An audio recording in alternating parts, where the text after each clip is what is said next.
Morning all and welcome back to a lecture for law for C inter. Chapter हमारे पास चल रहे हैं इंडियन कॉन्ट्रैक्ट एक्ट, जिसमें गारंटी के टॉपिक की डिस्कशंस चल रही थी। लास्ट लेक्चर में आप लोगों ने खेला सेक्शन 133 के साथ। किस हेडिंग के अंदर किन केसेस में श्योरिटी की लायबिलिटी खत्म हो जाएगी। तो उसमें हमने सबसे पहले किया था, सबसे सिंपल लॉजिक तो ये है, श्योरिटी की लायबिलिटी कोएक्सटेंसिव होती है। 128 में मैंने पढ़ा प्रिंसिपल डेटर के साथ। अगर प्रिंसिपल डेटर अपना डेट पे कर दे या प्रॉमिस परफॉर्म कर दे, तो हमने बेसिक्स में ही पढ़ा था श्योरिटी की लायबिलिटी खत्म। उसके अलावा जो बाकी केसेस है वो हम यहां पे डिस्कस करने जा रहे हैं। प्रिंसिपल डेटर की लायबिलिटी खत्म होने से श्योरिटी की लायबिलिटी खत्म हो जाती है, ये बात हम 128 में डिस्कस कर चुके हैं। तो अब सर इसमें हमने सबसे पहले किया था रेवोकेशन के द्वारा। 130 में आप लोगों ने रेवोकेशन एक की, 131 में रेवोकेशन डेथ वाली, 62 में नोवेशन वाली। फिर आया था conduct of creditor. Conduct of creditor, creditor की हरकतों की वजह से यहां पढ़ने में है कंडक्ट ऑफ क्रेडिटर, लेकिन यहां पर अगर आप लोगों को याद हो एग्जांपल्स करते हुए एक एक्सेप्शन आई थी। लॉ बदल गया, क्या यहां पर वो लॉ क्रेडिटर ने बदला? नहीं, तब भी वेरियांस माना जाता है। यस, वेरियांस होने के कारण, क्रेडिटर की हरकतों के कारण 133 में हमने पढ़ा था सर श्योरिटी डिस्चार्ज हो जाएगा। तो चलिए स्टार्ट करने से पहले 133 को रिवाइज करते हैं। सर सेक्शन 133 की बेयर एक्ट की वर्डिंग, शाबाश।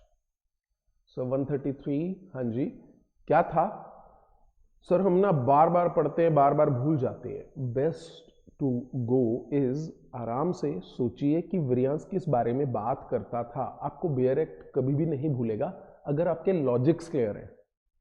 तो वेरियांस बात करता था सर एनी वेरियांस, हाँ जी, किसमें?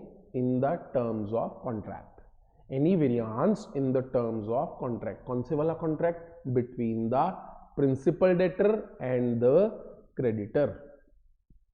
श्योरिटी से बिना पूछे था तो without the consent of surety would discharge the surety for all the transactions taking place subsequent to such variance. 133 was easy. उसके बाद हमने इसकी एग्जांपल्स पढ़ी थी। एग्जांपल्स में सर जी मेन पॉइंट्स को देखते हैं। सैलरी बढ़ा दी गई और ओवरड्राफ्ट के लिए लायबल ठहरा दिया गया, श्योरिटी डिस्चार्ज्ड। अगले केस में ड्यूटीज को लॉ ने चेंज कर दिया, श्योरिटी डिस्चार्ज। पहले सैलरी पर था, फिर कमीशन पर, एग्जांपल 3 में, श्योरिटी डिस्चार्ज्ड। फोर्थ में एम्बेरस हो गया, समय पर पैसे नहीं दे पाया, श्योरिटी ने क्या काम किया सर? सॉरी, प्रिंसिपल डेटर और क्रेडिटर ने श्योरिटी से बिना पूछे नया कॉन्ट्रैक्ट कर लिया कि हम लोग रेडी पेमेंट के लिए, कैश के लिए माल सप्लाई करेंगे। तो सर श्योरिटी को इस बारे में नहीं बताया गया, तब भी ये श्योरिटी डिस्चार्ज। फिफ्थ वाले में पेमेंट की डेट प्रॉमिस की थी क्रेडिटर ने 1 मार्च, लेकिन पेमेंट कर दी थी 1 जनवरी को।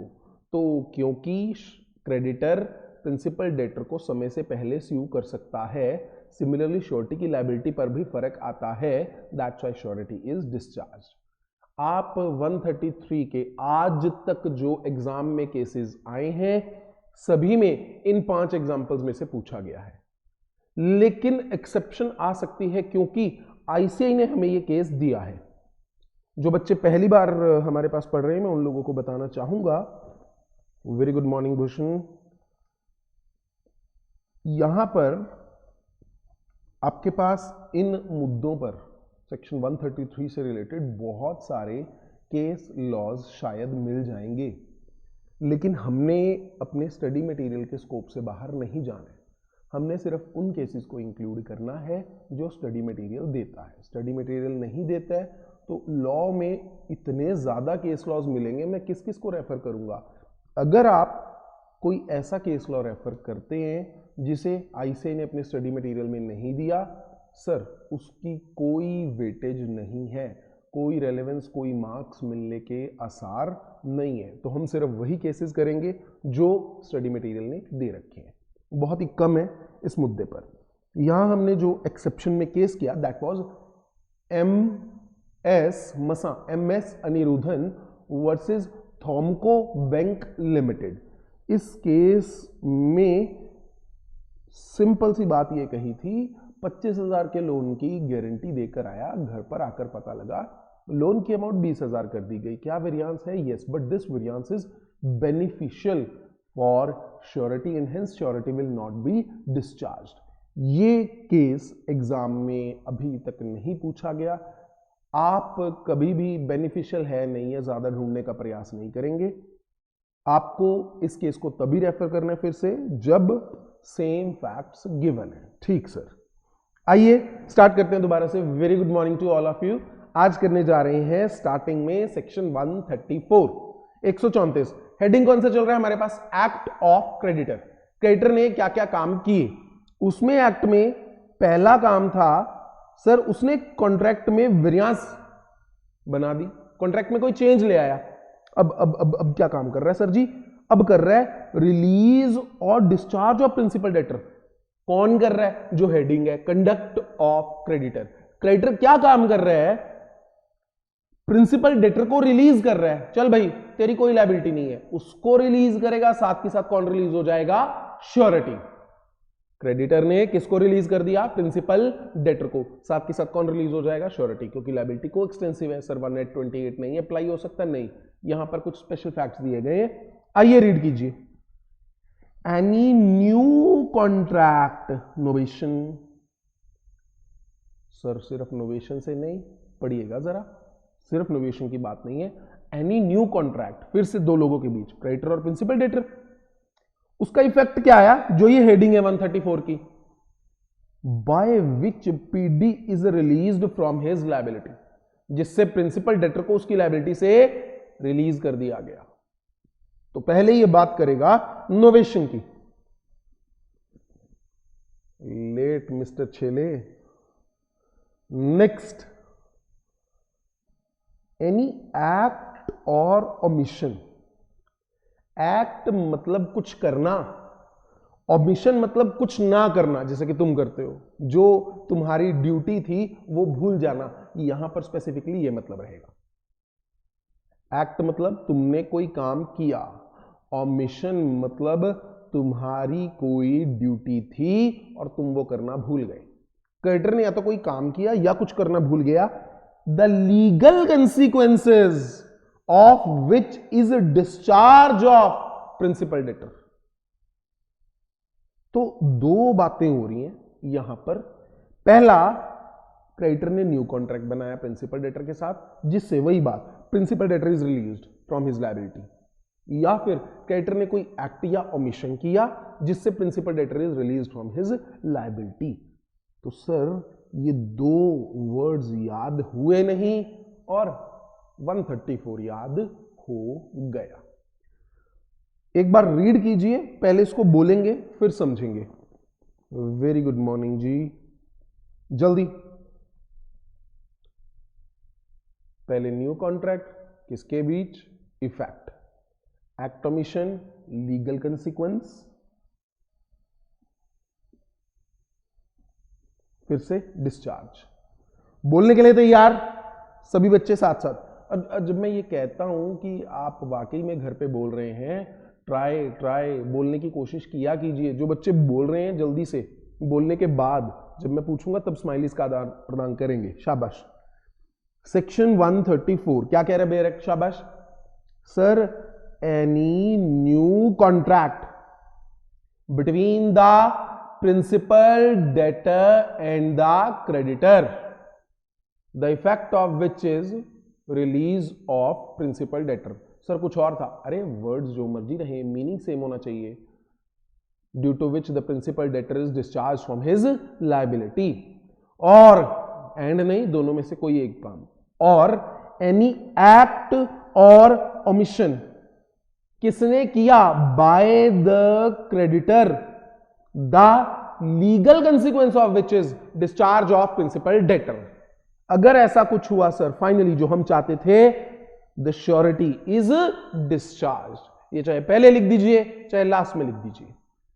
ये एक्ट का पार्ट किस किस को याद हो चुका है? सेक्शन 134 फटाफट से जल्दी से जवाब दीजिएगा। जिन बच्चों ने बोला भी और ये पार्ट क्लियर भी है, याद हो चुका है साथ साथ। Coming coming, good, very good very good very good. चलिए, बोला है तो बढ़िया है, डन, ठीक है जी, ठीक है, गुड वन। सभी का जवाब आ जाए, पार्टिसिपेटिंग रहिएगा, नहीं तो धीरे धीरे ये लेक्चर रात को नींद का काम भी करते हैं, थ्योरी के लेक्चर्स, तो साथ साथ रहिएगा। चलिए, ए ने गारंटी दी सी को for goods to be supplied by C to B, वही पोजीशन है ए सी बी, बढ़िया जी बढ़िया। सी ने बी को गुड सप्लाई कर दी, बाद में बी एम्बैरस हो गए, तो शर्माता बहुत है। And contract with creditors including C to assign them his property. अब सी ने गुड सप्लाई कर दी बी को, बाद में बी एम्बैरस हुआ, तो सर इन्होंने क्या किया, एक कॉन्ट्रैक्ट बनाया क्रेडिटर्स के साथ। किसने कॉन्ट्रैक्ट बनाया? बी ने। मतलब बी के पास एक तो सी क्रेडिटर है, उसके अलावा हो सकते हैं वो X Y Z and so on कितने सारे और क्रेडिटर हों। उसने अपने क्रेडिटर्स के साथ क्या कॉन्ट्रैक्ट बनाया? असाइन देम हिज प्रॉपर्टी, कि सर आप लोग मेरी एक प्रॉपर्टी ले लो in consideration of releasing him from their demands. आप मेरी एक प्रॉपर्टी ले लो और आज के बाद मुझे स्यू मत करना। He said okay, done. तो इस कॉन्ट्रैक्ट के बाद क्या सी ने जो ये प्रॉपर्टी एक्सेप्ट कर ली, क्या बी रिलीज हो गया? Yes. And if principal debtor is released, how he is released? By making a new contract. तो अगर प्रिंसिपल डेटर रिलीज हो गया सर जी, ऑटोमेटिकली श्योरिटी भी रिलीज हो जाएगा। So as per 134, as B is released from his debt by the new contract, A is also discharged from his guarantee since the effect of new contract is release of principal debtor. तो example 1 focused रही new contract. कौन से वाली? फिर वही main words highlight करते हैं, embarrassed, new contract, assign them property. ठीक, चलिए नेक्स्ट, ए कॉन्ट्रैक्ट विद, तो हमारा न्यू कॉन्ट्रैक्ट का काम हो गया। दूसरा काम था कोई एक्ट या ओमिशन जिससे कौन रिलीज हो रहा है? Principal debtor. A contract with B for a fixed price to build a house for B. A ने बी के साथ कॉन्ट्रैक्ट किया कि मैं घर बना के दूंगा within a fixed time, B supplying the necessary timber. B को उसके लिए जो भी घर बनाने के लिए टिम्बर जरूरी है, टिम्बर मतलब लकड़ी, तो घर बनाने के लिए जो लकड़ी जरूरी है वो बी सप्लाई करेगा। ठीक है सर। ए ने कॉन्ट्रैक्ट कर रखा है, सी ने गारंटी दे रखी है फॉर एज परफॉर्मेंस, तो पोजीशन हो जाएगी सी ए बी। किसने किसके लिए घर बनाना है? ए ने प्रॉमिस को परफॉर्म करना है, ए बन जाएगा मेरे पास principal debtor. Promise sir, A ने क्या काम करना है? Promise to make house. अब बी की तरफ एक काम है, कह रहे सर इस घर को बनाने के लिए जो लकड़ी चाहिए वो बी सप्लाई करेगा, बी विल सप्लाई टिम्बर। सी ने गारंटी दे रखी है। अब बी ओमिट्स टू सप्लाई। अब देखो, आप बिल्कुल ये मत सोचिएगा दिमाग में कि हाँ जी वो सीमेंट वीमेंट तो लगा ही सकता है, कॉन्ट्रैक्ट को पार्शली कंप्लीट कर सकता है, हो सकता है पूरा घर ही लकड़ी का बनना हो जैसे पहाड़ों वहाड़ों में होता है। तो सर जी यहां जब तक ये टिम्बर सप्लाई नहीं करेगा तब तक क्या ए घर बना पाएगा? Answer is no. मेरे पास, मैं बैठा हूं, अपने ठेकेदार को बुलाया कि भाई हम सीमेंट भेज रहे हैं, काम शुरू करवा देना। तुम सीमेंट ही नहीं भेजोगे, क्या वो काम शुरू करवा पाएगा? नो। सिमिलरली इस केस में हुआ। तो सर इसके एक्ट से, इसके टिम्बर सप्लाई ना करने से, ओमिशन से, नॉट एक्ट, इसके ओमिशन से, ओमिशन क्या? Omission to supply the timber, इसके इस ओमिशन से प्रिंसिपल डेटर घर बनाने वाला काम पूरा नहीं कर पाया। अब कल को क्या ये ए को स्यू कर सकते? तूने मेरा घर नहीं बना के दिया, वो कहेगा भाई साहब आपने टिम्बर ही नहीं सप्लाई किया। So non supply of timber result in release of principal debtor and hence surety is also released. यहां पर सर एक मेरे पास क्वेश्चन है, अगर क्रेडिटर स्यू करना भूल गया, डेट टाइम बाद हो गया, तो भी श्योरिटी को रिलीज होना चाहिए? आने वाले सेक्शंस में पढ़ेंगे सर हम, अभी थोड़ी देर में करने वाले ये क्वेश्चन जो आप कह रहे हैं स्यू करना भूल गया एंड ऑल, आने वाले सेक्शंस में पढ़ेंगे। अभी के लिए इसी पर फोकस करेंगे। अभी जवाब दूंगा मैं बच्चे। Can I know your name? तो भी श्योरिटी रिलीज होना चाहिए? नहीं, सब पर चर्चा करेंगे हम। आइए, यहां तक क्लियर है सभी को? तो दूसरी एग्जांपल में क्या काम किया? Omission, omit to supply timber, बस इतना पार्ट। चलिए 134 में और 133 में क्रेडिटर ने काम किए। आइए 133 में क्या काम किया? वेरिएंस कौन से कॉन्ट्रैक्ट में? प्रिंसिपल डेटर और श्योरिटी के, सॉरी क्रेडिटर के, जिसमें इफेक्ट क्या आ रहा है? श्योरिटी रिलीज हो रहा है। 134 में क्रेडिटर दो काम कर रहा है बच्चे। वन इज न्यू कॉन्ट्रैक्ट, दूसरा काम वो कर रहा है एक्ट और ओमिशन। ये दो काम हो रहे हैं, यहां तक हो गया। अब आते हैं 135। सिंपल सा एक वर्ड दे रखा है कंपाउंड। कंपाउंड का मतलब मिल जाना, कंपाउंड मतलब मिल जाना। जैसे साइंस में हम पढ़ते थे कंपाउंड इज मेड ऑफ 2 और more elements, alloys, whatever you call. तो कंपाउंड का मतलब मिल जाना।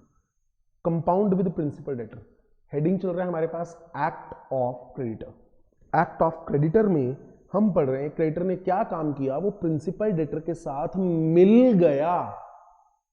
ये सेक्शन का आप देखेंगे एग्जांपल्स वगैरह वाला पार्ट नहीं है।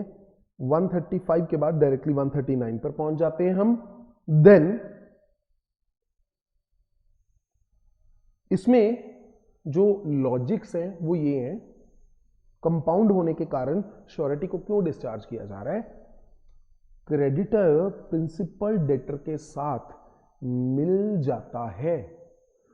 श्योरिटी का जो कॉन्ट्रैक्ट था वो क्यों किया गया था? गारंटी के कॉन्ट्रैक्ट इसलिए था, अगर सर प्रिंसिपल डेटर डिफॉल्ट करता है तो क्रेडिटर के पास एक सेफ्टी हो जाती है। चल पीडी ना सही तो श्योरिटी सही, लेकिन कई बार ये दोनों मिलकर इसको फंसाने की बात करते हैं। ये दोनों आपस में कॉन्ट्रैक्ट कर लेते हैं। आपने पढ़ा था क्रेडिटर के पास, जब जैसे हमने बैंक के लोन की एग्जांपल ली थी, ऑप्शंस क्या क्या थी? पहला, इसके पास प्रॉपर्टी गिरवी पड़ी है। दूसरा, इसके पास सर जी प्रिंसिपल डेटर को स्यू करने का राइट है। तीसरा, इसके पास श्योरिटी को स्यू करने का राइट है। सर ये तीनों में से कोई भी राइट एक्सरसाइज कर सकता है। बिल्कुल सही, वो चाहे तो सिर्फ श्योरिटी को स्यू कर ले, इन दोनों को राइट्स को एक्सरसाइज ही ना करे, कोई दिक्कत नहीं है उसमें। लेकिन अगर ये दोनों आपस में मिल जाएं और श्योरिटी के अगेंस्ट काम करने लगे तो श्योरिटी रिलीज हो जाएगा, श्योरिटी की कोई लायबिलिटी नहीं रहेगी।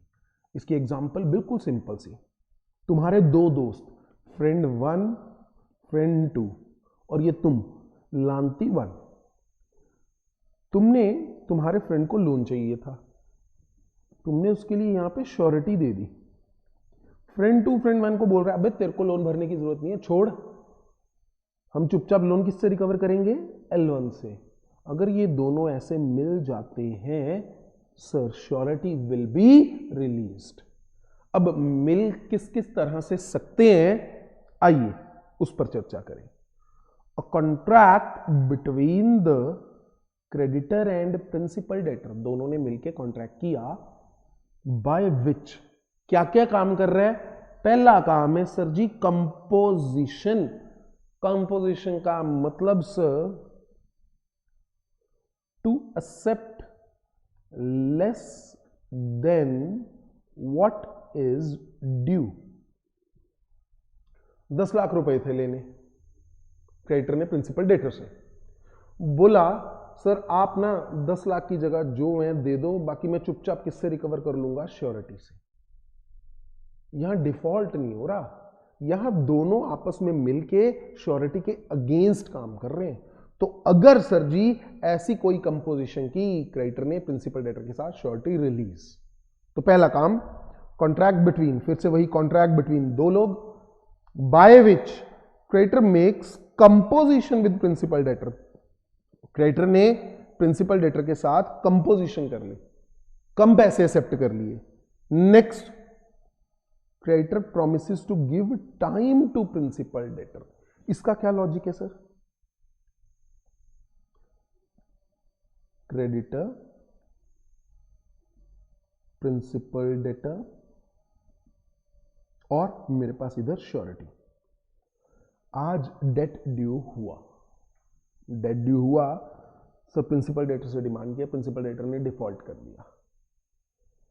क्रेडिटर ने अपनी मर्जी से जब उसने डिफॉल्ट किया उसको बोला कोई बात नहीं यार, मैं तेरे को टाइम दे रहा हूं, मैं तेरे को टाइम दे रहा हूं। मैं I was expecting this question.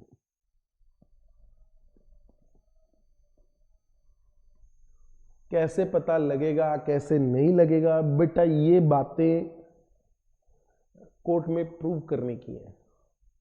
कोई ना कोई फैक्ट्स ऐसे एग्जिस्ट करते होंगे, कोई ना कोई सर्कमस्टांसेस एग्जिस्ट करते होंगे जिससे इन दोनों की इंटेंशन का पता लग जाएगा। आप लोग सिर्फ और सिर्फ बेरक की प्रोविजंस पर फॉलो कीजिए। आपको इतने बड़े फैक्ट्स कभी भी एग्जाम में नहीं दिए जाएंगे जज करने के लिए। तो काला कोट उतार फेंकिए, कैसे पता लगेगा? सिलेबस का पार्ट नहीं है sir ji. Now moving on to, creditor ने प्रिंसिपल डेटर से पैसे मांगे, वो कह रहा सर आज नहीं है, क्या आप मुझे 1 साल का टाइम दे सकते हैं? ये बात श्योरिटी से पूछी नहीं गई, ना श्योरिटी को बताया गया सर क्या ये वेरियांस है? वेरियांस नहीं है, वेरियांस होता है कॉन्ट्रैक्ट की टर्म्स में चेंज करना, और प्रिंसिपल डेटर को स्यू करना क्रेडिटर का अधिकार है, राइट है। जैसे तुम्हारा राइट है, राइट टू स्टडी, पढ़ रहे हो नहीं पढ़ रहे हो कोई जरूरी नहीं है, यहां पर भी क्रेडिटर का बच्चे अधिकार है। तो क्रेडिटर प्रिंसिपल डेटर को 2 बातें ध्यान देना फिर से, एक तो पैसे आज ड्यू हैं, तुम लेना भूल गए, तुम्हें ध्यान ही नहीं है। अच्छा 6 महीने हो गए, साल हो गया, फिर तुम्हें याद आया अरे भाई साहब आपसे पैसे लेने थे, वो 6 महीने हो गए आपके पैसे नहीं आए, मैं तो आज आपका अकाउंट चेक कर रहा था। This is separate. हम बात कर रहे हैं कंपाउंडिंग की, दोनों आपस में मिल गए। क्रेडिटर प्रिंसिपल डेटर को क्या कह रहा है, भाई साहब आप टेंशन मत लो, मैं आपको 1 साल और स्यू नहीं करता। इससे श्योरिटी की पोजीशन पर नेगेटिव इफेक्ट कैसे आता है? हो सकता है इस 1 साल में कल को ये फ्लाई कर जाए। फ्लाई मतलब मान लो कहीं फॉरेन वॉरेन निकल गया, क्रेडिटर उसको स्यू नहीं कर पाएगा, प्रिंसिपल डेटर को ये फॉरेन निकल गया, श्योरिटी भी प्रिंसिपल डेटर को स्यू नहीं कर पाएगा। बाद में पता लगा कि जब डेट ड्यू हो गया था, पेमेंट तो नहीं हुई, ये दोनों आपस में मिल गए थे और 1 साल का टाइम ले लिया लिख के, तो सर श्योरिटी इज डिस्चार्ज्ड।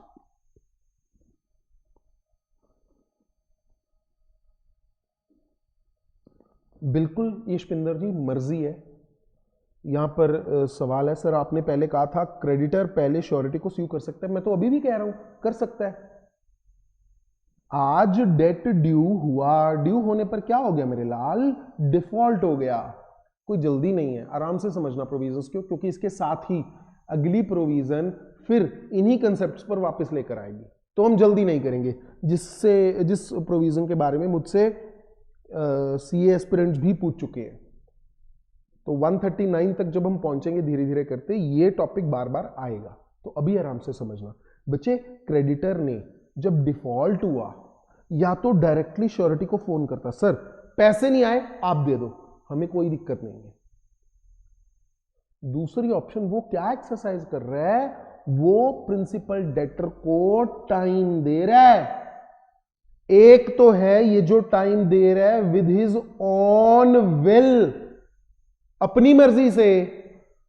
दूसरा, कंपाउंड हो रहे हैं, दोनों मिल रहे हैं। कंपाउंड होने का मतलब मैंने आपको एग्जांपल दी, मान लो प्रिंसिपल डेटर कह रहा है वही पंजाब में जो कॉमन चलता है, सर मेरा कनेडा का वीजा, हाँ कनेडा जाना है, तो बेटा कोई बात नहीं, कितने देर बाद जाना है, कह रहा है 1 साल बाद, अभी केस मत फाइल करो, आप अभी केस फाइल कर दोगे मेरी फाइल खराब हो जाएगी।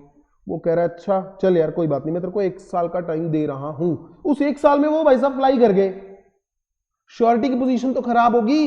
इन दोनों ने मिलके आपस में प्रैक्टिकली क्या किया, 1 साल का टाइम देने से प्रिंसिपल डेटर की लायबिलिटी किसको भुगतनी पड़ रही है, श्योरिटी को। श्योरिटी की पोजीशन डिटीरियोरेट हो जाएगी।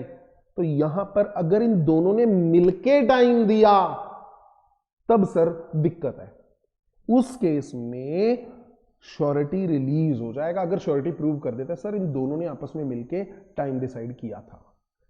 पहला case on will. On will की मैं आपको एग्जांपल देता हूं, मेरे कार्ड से किसी ने शॉपिंग कर ली जी, कोई 50,000 रुपए की पेमेंट थी, उन्होंने कर दी। राउंड ऑफ में कोई 10,000 रुपए आई थिंक पेंडिंग होंगे, ना मुझे ध्यान है ना उनको ध्यान है। वो तो जब हिसाब होएगा तब मुझे पता लगा, कितने समय के बाद, 1 साल के बाद। तो क्या ऐसा करने से मैंने कोई गलत काम किया? नहीं। Was I having any ill will towards the surety for such payment? नहीं, ऐसा बिल्कुल भी नहीं है। कई बार हमने पैसे लेने होते हैं, हम भूल जाते हैं, भूलना गलत नहीं है। अपनी विल से कर रहे हो, everything is all right.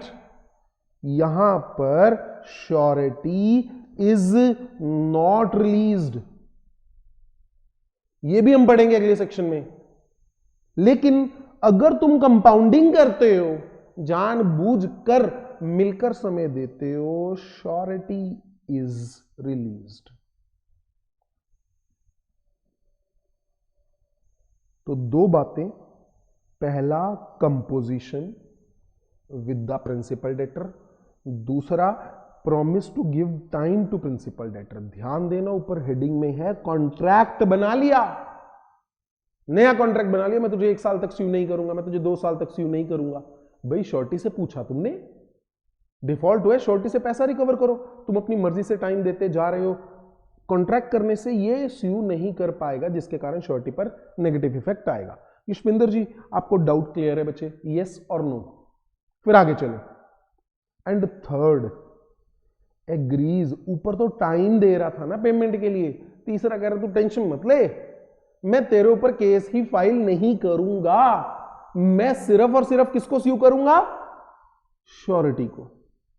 Creditor agrees not to sue the principal debtor. Sir surety is discharged unless surety assents to such contract, ये तो हमें पता ही है। तो सर 3 बातें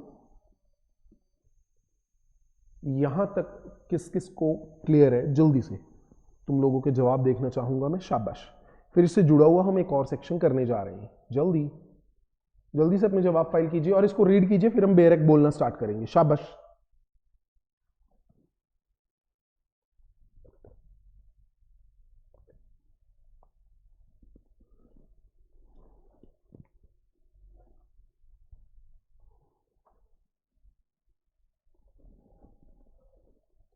बढ़िया बढ़िया, कमेंट करते रहेंगे, मुझे पता लगता रहेगा कौन कौन आंसर कर पा रहा है। अदरवाइज चल ही रहा है तो दिक्कत रहेगी। बढ़िया, चलिए अब इसकी रीडिंग का काम भी आई होप कर चुके हो तुम लोग।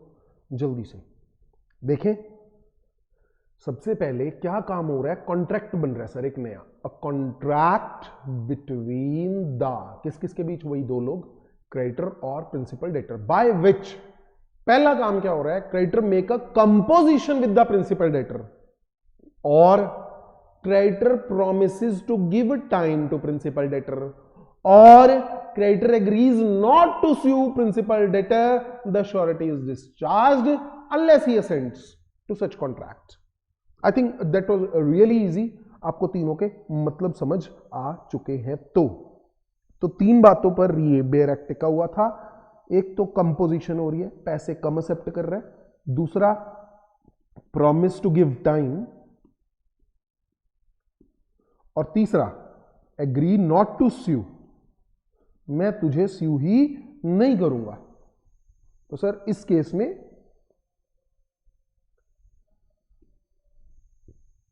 यहां पर एक दिक्कत आती है एग्रीज नॉट टू स्यू में। बच्चा कहता है सर जी आपने तो बोला था जो हमारे पास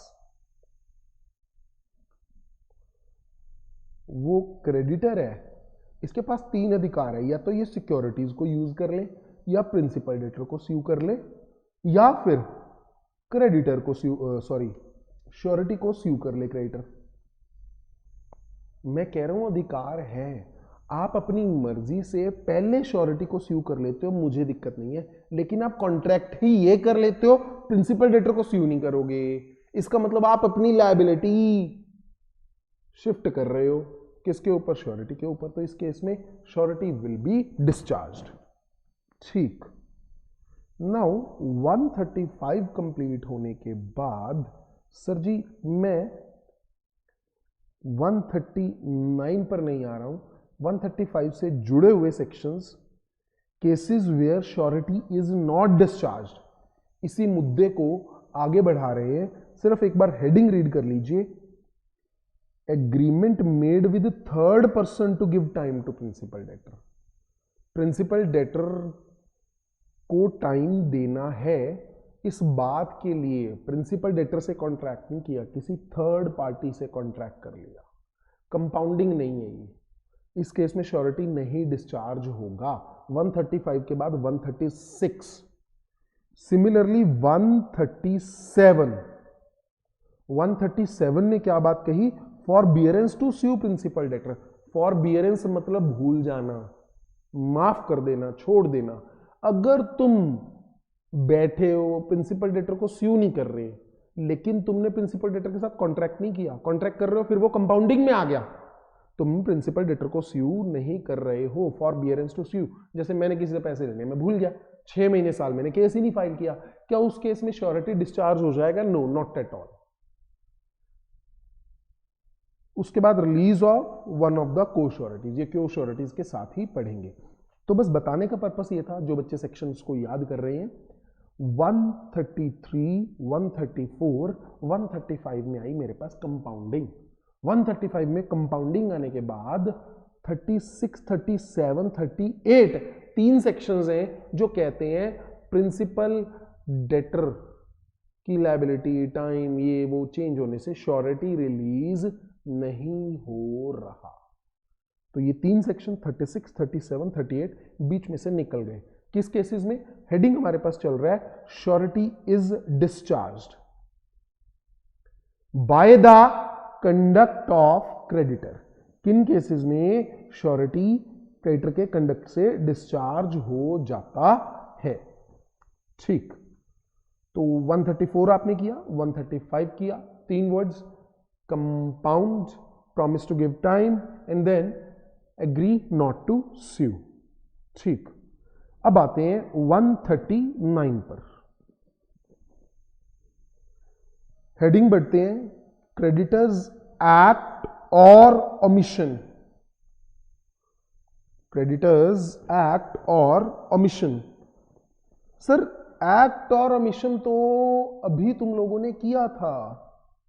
क्या सर? क्या सर? एक्ट और ओमिशन, ये वर्ड मैंने अभी पढ़ा था, the effect of which is discharge of principal debtor, है ना सर? 134 की बातें 139 में भी रिपीट होगी, हाँ, लेकिन आगे पढ़ते हैं, उसमें एक्ट और ओमिशन से क्या हो रहा था? 134 में सर प्रिंसिपल डेटर डिस्चार्ज हो रहा था। 139 में क्या हो रहा है सर जी? इंपेयरिंग। इंपेयरिंग मतलब नुकसान पहुंचाना, to damage sureties eventual remedy. Creditor act और ओमिशन, क्रेडिटर ने कोई काम कर दिया या कुछ करना भूल गया जिससे श्योरिटी के रेमेडी, राइट, इवेंचुअल, इस राइट का कारण, नुकसान पहुंचने का कारण क्रेडिटर का एक्ट या ओमिशन था। तो 139 बात कर रहा है क्रेडिटर ने कोई काम कर दिया या उसकी कोई ड्यूटी थी, वो उस काम को करना भूल गया जिसके कारण श्योरिटी का राइट डैमेज हुआ। प्रिंसिपल डेटर ने डिस्चार्ज हुआ, प्रिंसिपल डेटर डिस्चार्ज हो रहा है, मैं 134 पर चला जाऊंगा। अगर श्योरिटी के राइट्स डैमेज हो रहे हैं, मुझे 139 का सहारा लेना पड़ेगा। आइए बेयर एक्ट की रीडिंग स्टार्ट करते हैं। If creditor does any act, creditor ने कोई काम किया, यहां एक्ट की बात कर रहे हैं, विच is inconsistent with the rights of surety, surety की इवेंचुअल रेमेडी डैमेज होने की बात ही कर रहे हैं 139 में, तो वही उसने पहले लाइन में लिखा। If creditor does any act, creditor ने कोई काम किया विच is inconsistent with the rights of surety, और या तो एक्ट कर रहा है या ओमिशन कर रहा है, or omits to do an act which his duty towards surety requires him to do so, surety ने उसकी कोई ड्यूटी लगाई थी या कॉन्ट्रैक्ट के अंडर उसकी कोई श्योरिटी की तरफ ड्यूटी बनती थी, उसने उस ड्यूटी को फुलफिल नहीं किया। इतना ही नहीं, अभी और सुनिए, एक्ट हुआ या ओमिशन हुआ, एक्ट का इफेक्ट क्या आया? इनकंसिस्टेंट था। ओमिशन क्या इफेक्ट क्या आया? ड्यूटी थी श्योरिटी वाली। इन दोनों का कॉमनली इफेक्ट क्या है sir ji? Eventual remedy of surety, surety के जो राइट्स थे किसके अगेंस्ट? प्रिंसिपल डेटर के against, are impaired, the surety is discharged. अब सम अप करते हैं।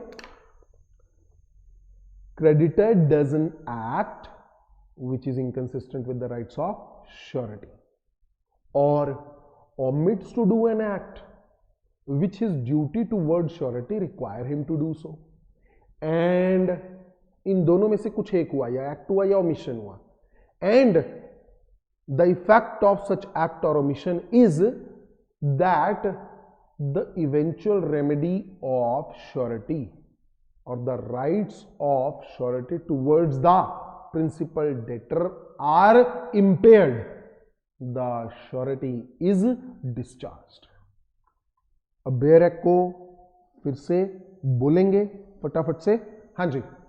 इफ द, सभी बच्चे साथ साथ, if the creditor does any act which is inconsistent with the rights of surety, or the creditor omits to do an act which his duty to surety require him to do so, and the eventual remedy of the surety towards principal debtor is thereby impaired, the surety is discharged। अब जिन बच्चों को bare act याद हो चुका है ये वाला part, शाबाश, जल्दी से कमेंट कीजिएगा, फिर आगे चलें। अब एग्जांपल्स को रीड करने का समय, फटाफट।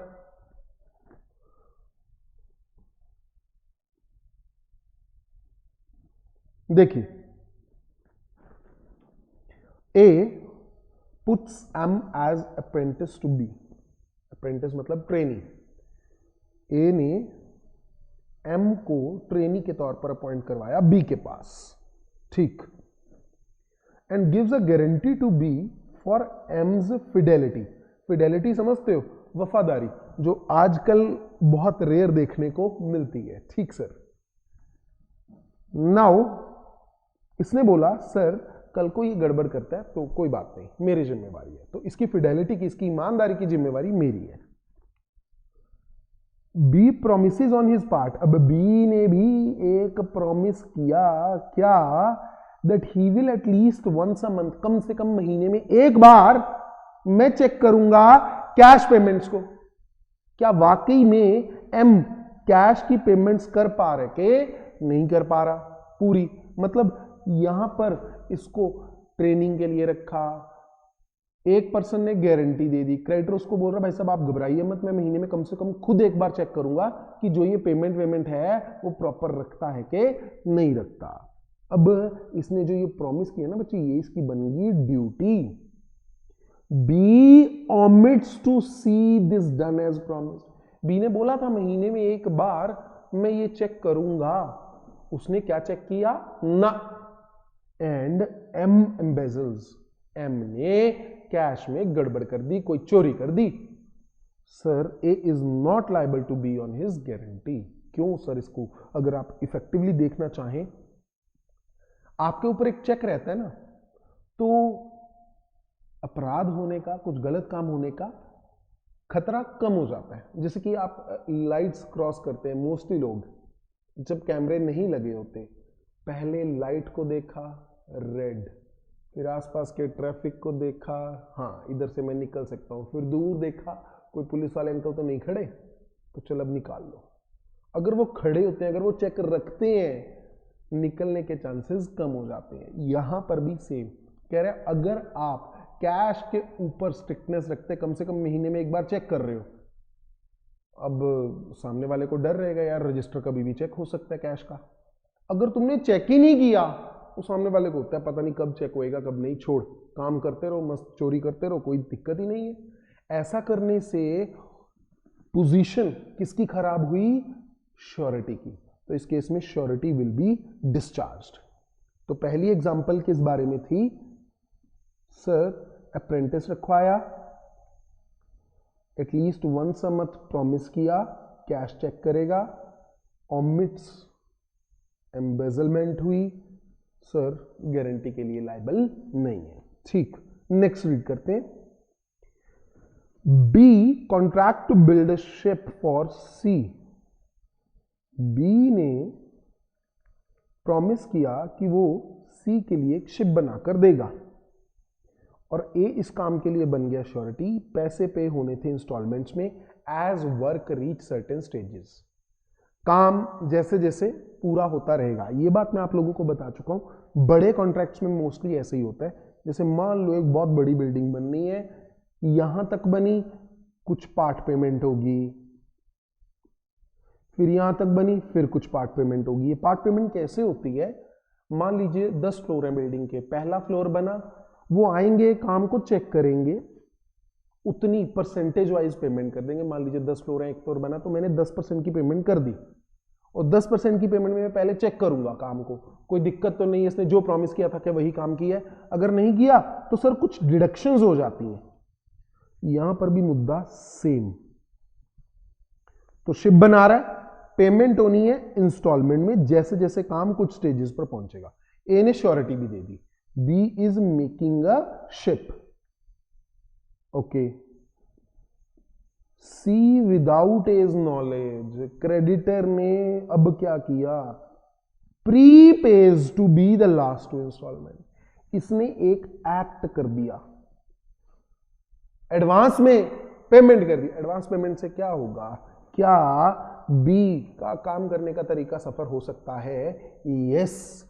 तो सर इस केस में is discharged by the pre payment. कल को eventual remedy, what was the eventual remedy? Sir eventual remedy ये होती, कल को इसने एडवांस पेमेंट ना की होती, बी ने कोई काम गलत कर दिया होता शिप बनाते हुए, सर तो कोई काम गलत किया था, सी ए को बोलता भाई साहब इसने काम गलत किया है ये शिप वाला, आप तो बोल रहे थे बहुत बढ़िया शिप बना के देगा, तो आप बोल सकते हो कि सर इसकी वो वाली पेमेंट रोक लो, इंस्टॉलमेंट रोक लो। लेकिन अगर आप एडवांस दे चुके हो तो पॉसिबल नहीं है। पोजीशन किसकी डिटीरियोरेट हो रही है? श्योरिटी की। That's why surety is discharged. Done sir. Next,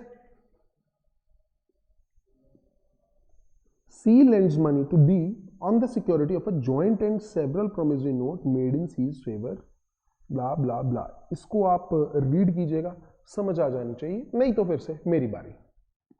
सिर्फ एग्जाम्पल 3 को रीड करना है जल्दी से, फिर आगे चले। हो जाए तो डन का मैसेज।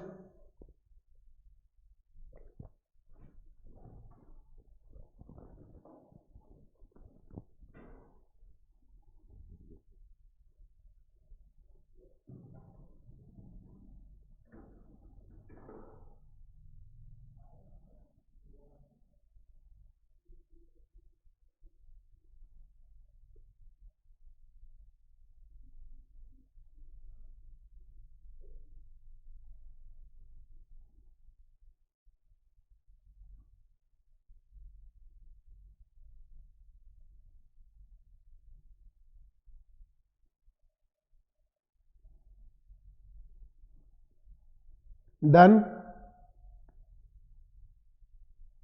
चलिए रीडिंग का काम करते हैं। सी लेंड्स मनी टू बी। अच्छा, जिस बच्चे को समझ आ चुकी है वो भी बता दीजिए।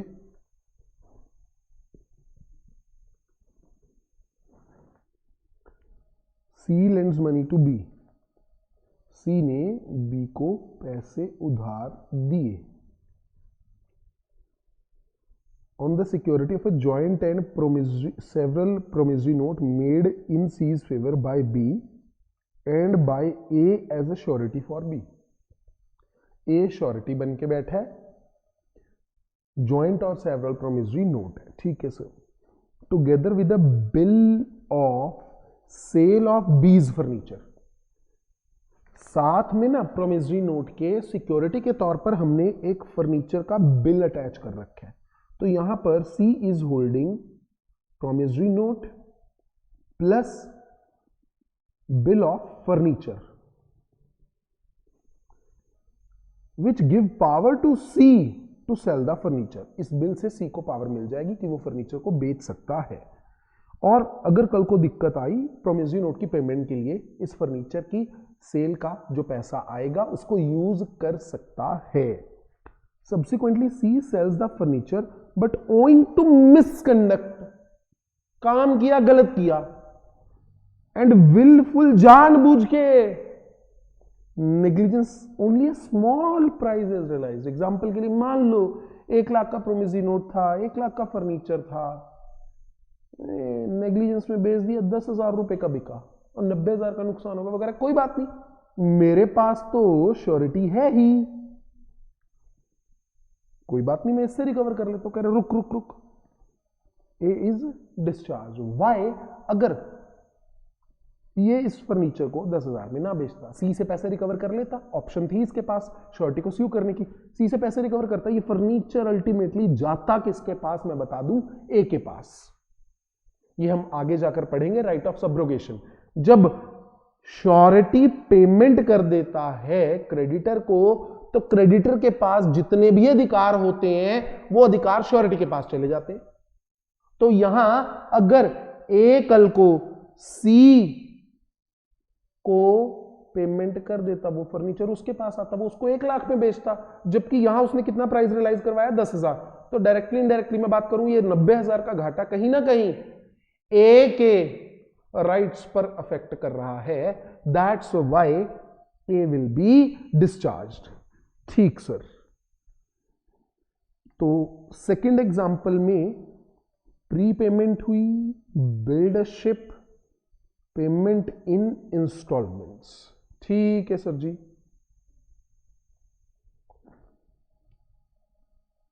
डन। मैं बता रहा हूं एकम जी आपकी बात पर भी।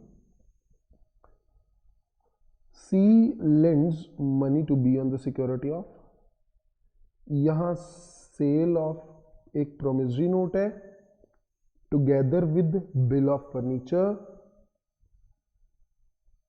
Misconduct, wilful negligence, small price is realised furniture का। ठीक सर। हाँ जी बच्चे, अजीत जी नॉलेज थी, फर्नीचर की नॉलेज थी। नॉर्मली क्या होता है मैं आपको जो बता रहा हूं, सब्रोगेशन का राइट बेसिक सा ए सी बी। कल को ये जो फर्नीचर का बिल था, मान लो 1 लाख रुपए का प्रोमिसरी नोट था, समय आने पर इसने प्रोमिसरी नोट बी को भेजा, प्रोमिसरी नोट डिसऑनर हो गया, सी ए से 1 लाख रुपए रिकवर कर लेता है, तो ये जो फर्नीचर का बिल है ये ए के पास शिफ्ट हो जाएगा। प्रैक्टिकली जब क्रेडिटर गेम से बाहर हो जाएगा ना, शॉर्ट में समझना, तो surety will become the creditor. Surety के पास क्रेडिटर के सारे अधिकार आ जाएंगे। Done sir. ये 3 एग्जांपल्स हो गए। अब मेरे पास एक सवाल आया है, सर एग्जांपल 2 वेरियांस में भी तो आ सकता है।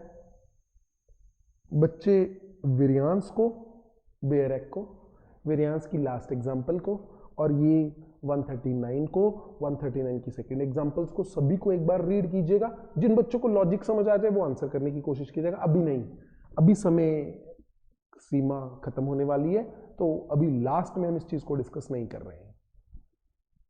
आप सिर्फ 133 और 139 को मिलाने की बात कर रहे हैं। मैं कह रहा हूं मोस्टली बच्चों को 134 और 139 भी मिलता जुलता लगता है, क्योंकि वर्ड आ जाता है एक्ट और ओमिशन। तो आप लोग इस पर भी जरा फोकस कीजिएगा कि कैसे इन दोनों में फर्क है। एग्जाम में दिक्कत क्या रहेगी, अभी मिक्सिंग का काम शुरू होने जा रहा है, एक सेक्शन दूसरे से मिक्स हुआ, आंसर करते हुए हम गलती कर देंगे। यही केसेस एग्जाम में पाए गए हैं पास्ट में, इन्हीं के बेसिस पर इन्हीं के सेक्शन लिखने हैं। काम आसान है, लेकिन मिक्सिंग मत कर देना, जबरदस्ती उलझ मत जाना डोर की तरह। I hope Harjeet ji and Ekam ji और डाउट्स आर क्लियर।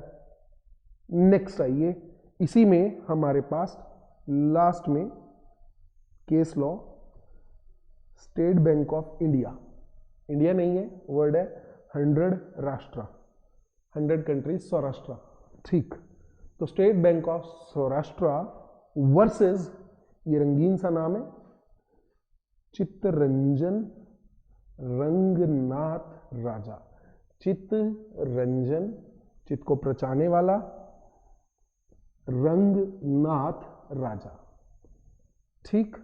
तो केस लॉ का नाम, बच्चों में खुशी की लहर, state bank of Saurashtra versus, क्या क्या बताना पड़ता है यार तुम लोगों को, चित्तरंजन रंगनाथ राजा, ठीक। वो लंबा सा नाम जैसे वो मूवीज में होता है। यहां पर डाउट है केस करने के बाद, बच्चे मैं आपके डाउट पर आता हूं। A bank granted a loan on the security of stock in the godown, bank ने लोन दे दिया, बदले में सिक्योरिटी का रखी जो स्टॉक था गोडाउन का, लोन में श्योरिटी भी ले रखी है। तो बैंक के पास दो सिक्योरिटीज हैं, एक तो स्टॉक पड़ा है गोडाउन में, एक श्योरिटी से गारंटी ले रखी है। Goods were lost from the godown on account of negligence of bank official, bank हमारे लिए क्रेडिटर है, बैंक की गलती से सर स्टॉक क्या हो गया, lost, surety was discharge to the extent of value of stocks और लॉस्ट, राइट ऑफ सब्रोगेशन। भाई कल को अगर श्योरिटी पेमेंट कर देता तो ये स्टॉक किसको मिलता, श्योरिटी को। बैंक वालों ने स्टॉक को गुम कर दिया, तो जितने का स्टॉक का नुकसान हुआ उतनी वैल्यू से श्योरिटी डिस्चार्ज हो जाएगा, एज सिंपल एज दैट, ठीक।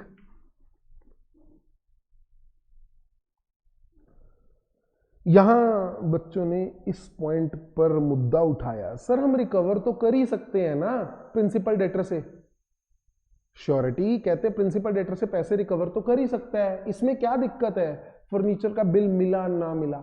बच्चे राइट्स के ऊपर इफेक्ट आता है। आप एक केस मानिए अनसिक्योर्ड लोन, दूसरा केस मानिए सिक्योर्ड लोन, फर्क है दोनों में, बिल्कुल फर्क है। सिक्योर्ड के केस में आपके पास सिक्योरिटी है, अनसिक्योर्ड में कोई सिक्योरिटी नहीं है, कोर्ट के चक्कर लगाते रहो, नुकसान तो हो रहा है ना। अगर कल को सिक्योरिटी गुम हो जाती है, यस, यहां पर भी यही कहा गया, कल को क्रेडिटर की हरकतों के कारण अगर श्योरिटी का कोई राइट खराब होता है, तो जितनी अमाउंट का राइट खराब होएगा उतनी वैल्यू से श्योरिटी भी मुक कर जाएगा। इन केसेस में बैंक वाले केस की एग्जांपल लगा लीजिए, बैंक ने आपसे गारंटी ले रखी है मेरे लोन के लिए, मैंने डिफॉल्ट कर दिया, मेरा स्टॉक था 10 लाख का, लोन था 15 लाख का, बैंक वाले कहते हो स्टॉक तो जी गुम हो गया। कल को वही 10 लाख का स्टॉक तुम्हारे पास आता, स्यू सिर्फ 5 लाख के लिए करते। एक हाथ में सिक्योरिटी होना और एक ना होना, दोनों बातों में बहुत फर्क है। तो अगर कल को श्योरिटी की सिक्योरिटी गुम होती है, नुकसान होता है, या सिक्योरिटी के अलावा किसी और राइट का नुकसान होता है, sir ji surety will be discharge, जितना नुकसान हुआ है उतना, to the extent of such loss. नुकसान है, सिक्योरिटी का नुकसान है बच्चे। यहां तक किस किस बच्चे को क्लियर है? शाबाश, जल्दी से।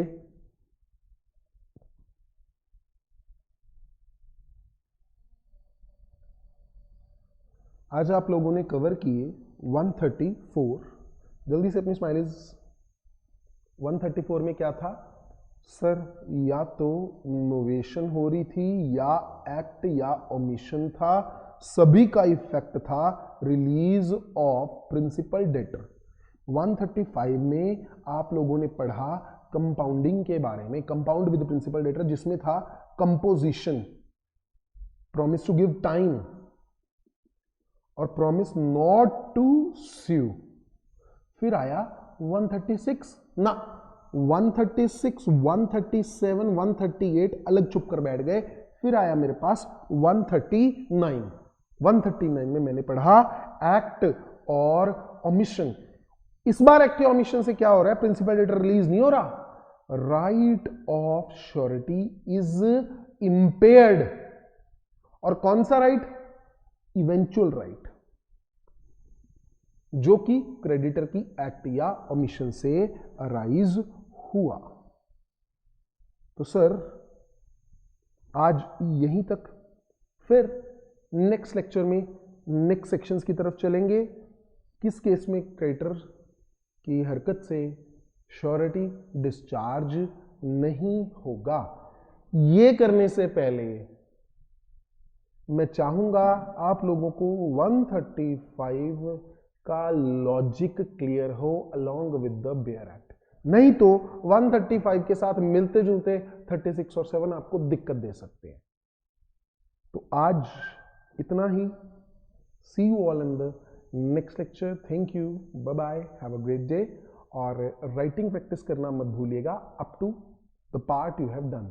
2 ही केसेस कवर्ड किए हैं हमने, दोनों के नाम आई होप आप लोगों को याद है। See you all in the next lecture. Good bye.